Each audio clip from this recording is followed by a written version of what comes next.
Morning guys, welcome to Revitup UK. This is the third showroom, the new showroom that's just opened. Just giving you a quick look around so you can have a look. Today we're going to go through my 3 favourite cars that have come into stock. These are cars that I have driven, so let's get started. Oh, this you crazy mother.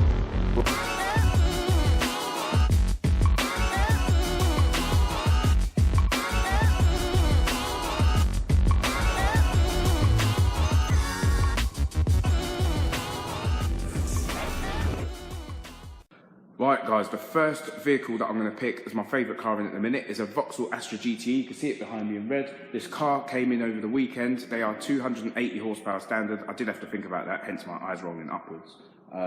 They're not too bad. Factory power is okay. I do find that I have to turn off the traction control and stick it into either sport or VXR modes to enjoy it. We did have one of these cars in at the weekend.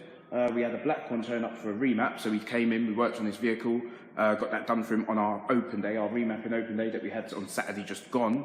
But yeah, these cars are pretty sweet. What I'll do is I'll change the camera view around, we'll have a quick walk around the vehicle, and I'll tell you a bit more about it. Right then, let's have a closer look at this vehicle. As you can see, it is a red Vauxhall Astra GTC. Or are they GTEs? I don't even know. What is it? As you can see here, guys, this is a Vauxhall Astra GTC. It's a 280 brake, 2-litre petrol turbo. We're going to have a quick walk around the vehicle. I do have to move back slightly just to keep it in shot. We have got quite a few vehicles in the garage, so we may lose focus slightly as I move around the car. I'm just going to move back over to this side so you can see the left-hand door and the wheels. As you can see, it's a 14-plate vehicle. Just going to have a quick look around the other side and try and get around the back of the car so you can have a better look at it. Right. I will close this door. Right, so here's the rear of the vehicle. It looked as though it had rear privacy glass. Yeah, it looks as though the rear 3 windows are slightly tinted. I'll just come around the back. You can see the exhaust down there. That's where your tailpipes are, or where they've put them near to the actual tailpipes. Got your VXR badge on the back. Indicators, your rear clusters aren't too bad on these. I quite fancy the spoiler on the rear of this car. And if we come around this side and have a look at the tyres, I think they are 20-inch alloys. Just zoom in so we can have a better look. There we go, Michelin Pilot Sport tyres there. And the tyre size is, when my old eyes open up, 245 35 20. We're scrolling there, so they are quite large tyres, but they've obviously got big wheels to keep the grip and keep the car down. So let's have a quick look through this window. So same steering wheel, manual gearbox. You're going to have all your goodies. Just have a quick look at this side. You can see your bucket seats inside the car. It may not be that clear for you to see. I will have to grab the key for this car so we can have a better look. Right then, we're now sat inside the Vauxhall Astra 2-litre GTC. Let me just have a quick look down there. So on your steering wheel, you've got your VXR button. Just going to show you to the right-hand side of the vehicle. You've got your light switches. They do have auto lights, so you don't have to worry too much about switching your lights on at night. You also have auto wipers. So all you really have to do is drive this car and not worry too much. There are just 2 window buttons here because it's a 3-door hatchback, so we don't have rear windows that go up and down. Just going to come over to the middle and you can have a look at the centre console. There you've got your hazard warning, which I personally use as a thank you. On your left, you've got your VXR button. On the right, you've got your sport button. They don't make that much difference. I mean, I usually press the VXR button when driving these, but I do find tuning them makes them a bit better. The eco button is for that start-stop stuff that I hate. I do not like my engine turning off whilst driving, especially after driving my car. So if I've been pressing full throttle and I come to a set of traffic lights, I really don't want my engine to just turn off randomly. So I tend to never use features like that, but that's personal preference. You know, you may have your own ideas. Down here, you've got your controls for your heater matrix. So you've got your aircon on and off, your temperature control on the left, how much power is coming out of it. Obviously, you've got your window and your dehumidifier, whether you want to keep the air inside, which I personally don't do. Down here, we've got a USB entry. I'm guessing that's a 12 volt. Yep, we've got a 12 volt in the middle, and there's like an aux to the right of that, which you probably can't see because it's a bit dark. Down here, we've got your gear selector. As you can see, we've got 6 forward gears. Big VXR emblem on there, so you know what type of vehicle you're in. Similar to the Honda, as we scroll down here, we've got a large cup holder, and down there, big space, loads of space again. You know, got quite a bit of space. I think the bottom section opens up again, and just behind it, we've got another bit for space. So just like the Honda, if I stick my fist in there, you can see how much size is down in that compartment. So you can fit quite a bit of stuff in there and not have a problem. I'll show you these seats quickly. If you look down these seats, really nice bucket seats from factory. People do take these cars to the Nürburgring straight away and they don't have a problem. You know, I never hear anyone complaining about these cars. If you have a look at the back, we can see straight out the back window. You can't see the spoiler like you could in the Honda, so you have got a little bit more visibility. Let's have a look at these rear seats. Just go down there. You can see they're clean. This car is mint on the inside. You know, I have had a short drive in this vehicle, and for a stock car, they are pretty sweet. Let's have a quick look. So there's your steering wheel again. I'm just going to get the key and turn on the dash. So that's now on. You can see the instrument cluster's on. It's just doing its little check-in.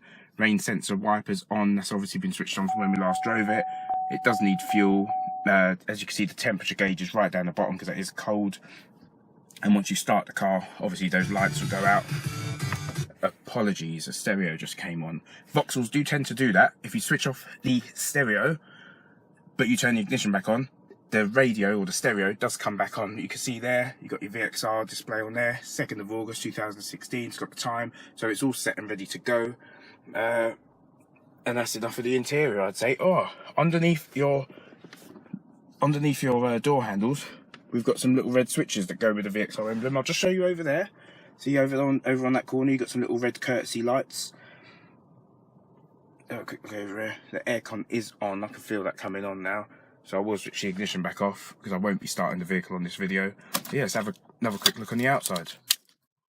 Alright, so that was my review of the Vauxhall Astra GTC. As you can see, it's pretty sweet. The bodywork is immaculate. There's no scratches or chips or any funny stuff on there. That has been validated by our guys who come in. Got a lad called Jamie who comes in and deals with that. But the car's there, it's ready to sell. I'm not too sure what the price is, but I will get it in the description. Also, if you are interested in this vehicle, please go online. It's www.revitupuk.com and you'll find it on there. Cheers. Hi there guys, the second car on the list is a BMW 320 diesel. Now this car came into us over the weekend. As you can see behind me, it's in white. It's got the black grills on the front. This car is sitting on Bridgestone tyres all round. I'm not sure if they're Pretenders. I haven't checked them yet, but they all look pretty good on tread. The car itself looks clean. As I said, it only came in this weekend. And pause. Man can't be saying and. Yeah, this car only came in this weekend and it drives mint. It's ready to go, fully loaded. We're going to have a quick look inside and I'll tell you a bit more about it. Right, here's an interior shot of the BMW 320 diesel. As you can see, it's a manual vehicle. It's got the upgraded leather seats. If I move myself slightly, you can have a quick look at that before we get in. So as you see there, it's got the seats that actually hold you, similar to the M5. It's got a manual gearbox. Not sure if you can see that from here. You can only see the steering wheel in shot. But we'll get in the car, I'll switch the camera around and have a better look inside. Alright then guys, we're now sat inside the BMW 320 diesel. Just going to go down here, you can see the steering wheel. It's got the multi-function steering wheel, so you can adjust stuff while you're driving or answer the calls and whatnot. Down to the left, we've got a cruise control, so it's got cruise control fitted. Up on your right, you've got your window wiper stalks, your indicators on the left, and some other function buttons, your onboard computer, so you can check bits and bobs on there. Down here on the right, it doesn't say it has auto light, so it hasn't. You do have to turn this on yourself. We've got a little compartment there to pop bits in. Down to your right, you've got your diagnostic port connection. And as I said, it's manual. You've got your accelerator, brake and clutch pedals down in the centre. Over to the middle of your console, you've got your start, stop engine button. Just move along there. You can see your climate control. Now, this little dial here controls ultimate climate control. So you can adjust it from down here at the bottom. However, if you want it cold, you do have to manually turn it over to the left, or you can have it in the middle. You can push it right over to the right hand side as a dehumidifier. DTC is your traction control. So you press it once and it puts it into a sport mode, which isn't true traction off. Press and hold it for 10 seconds. And you'll see the traction control light come up on the instrument cluster. That means you've got traction completely off. These are your door locks. You can switch them on and off. Down here, you've got your stereo. So it's a BMW Professional. I'm not too sure what the professional bit means, but that's your stereo with usual radio and CD functions. Further down, as I've said, you've got your heater controls. Just further down, we've got a start, stop, off. As I said, I'm not a fan of these, so I tend to press it when I first get in the car. Down here's your manual gear selector, and obviously your handbrake. We've got a little bit of compartment storage here, possibly for keys or extra bits. Just ahead, we should have our 12 volt. There we go. We've got our lighter down there, a bit more space. And under here, we've got a cubby hole, but it's not that big. What we've got here is space. I think that's for your phone. They do it so you can put a phone charger in there. Another 12 volt supply, aux in. Let's have a look at these back seats. As you can see, the seats in here are pretty clean. In fact, when I say pretty clean, they're very clean. It looks as though nobody's ever sat in the back of this car. Out of the back window, you can see clearly. You can see the brick wall outside at the back, so it's not going to be hard visibility. The rear windows are slightly tinted in comparison to the fronts. I'll just come around to the left so you can see. And there's one of Mark's, I think that's a 2-litre petrol turbo Cavalier. But if you look at this rear window and then look at the front, you can see that there's a slight tint, but it's not dark enough for us to not be able to see anything. And then back to the instrument cluster. And that's right, so that's my review of the BMW 320 diesel. It's a cracking car to drive.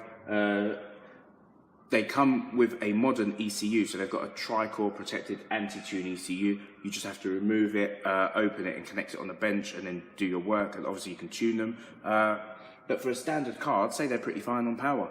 It doesn't really need much more over stock. If you just want a normal car that you can get to and from work, obviously go to the gym, do your shopping, take the family out, and it's a decent 4-door saloon, and that's here. I don't have the price, but just as with the Astra GTC, please check our Revitup. If you search Revitup on Facebook or go on our website, which is www.revitupuk.com, you will see this vehicle listed. If it isn't listed already, it will be listed at some point today. And that's my review of the BMW 320 diesel. Right guys, the last car on the list is a Seat Leon K1. It's a 2-litre TFSI petrol turbo. I know these cars very well, they're really good cars. Apologies for shaking the camera, just want you to get a better view of it. It's a 58 plate car, 2-litre TFSI. They come with 240 horsepower standard. I may be wrong, it may be 280 horsepower. Do you know what it is? Whatever, it's a 2-litre TFSI. I'm sure it's a, I shouldn't say that whatever, should I? Whatever, isn't it? It's a 2-litre TFSI. As far as I know, the Edition 30 is a 230 horsepower, and I think these are 240 horsepower. They're pretty good cars. Obviously, I do a lot of tuning on the 2-litre TFSIs, so the standard power isn't really relevant to myself because I get them, obviously do my work on them, get them pulling pretty strong. I get reasonably good torque out of these engines, and they pull bloody well. The K1 should have a K04 turbo, so it should be the larger turbo vehicle. Apologies for the voices in the background, it's just Mark talking and he never shuts up. I'm joking. Yes. So, I'm going to swap the camera around, we'll have a quick look around the vehicle, and I'll tell you a bit more about it. As you can see in front of me, you've got now got a full view of the Seat Leon K1. As I said previously, it's a 58 plate. I'll just go in closer so you can see the registration for anybody who's interested or wanting to get an insurance quote online. There's a massive intercooler in the front. Jesus, I just saw that now. There's a big old intercooler in the front. As Seat do with all their cars, they've done this since the 1.8 turbos.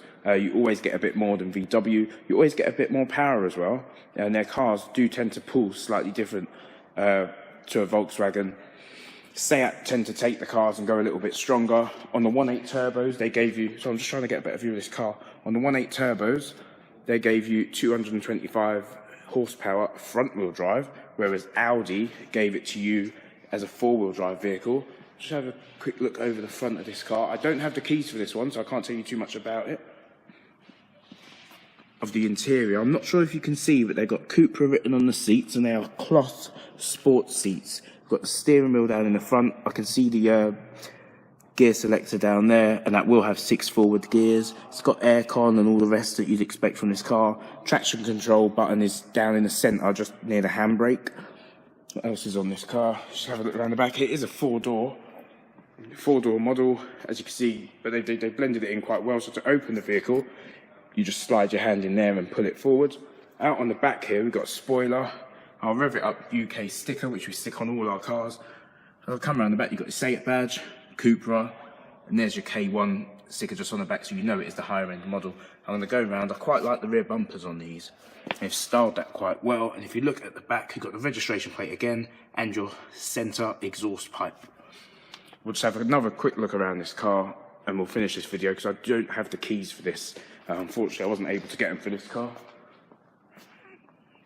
I'll just give you one last shot.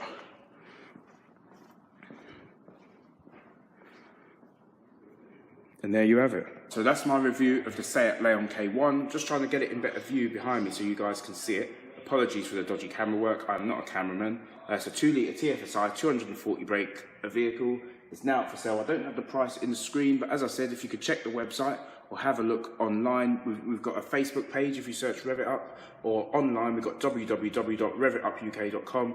Have a look on there. You will see the price for this vehicle, and any interest, obviously just give us a message on our page, or give us a like, give us an email, or give us a call. And that's the last of my 3 favourite cars in the showroom this week. Cheers for watching. You crazy mother.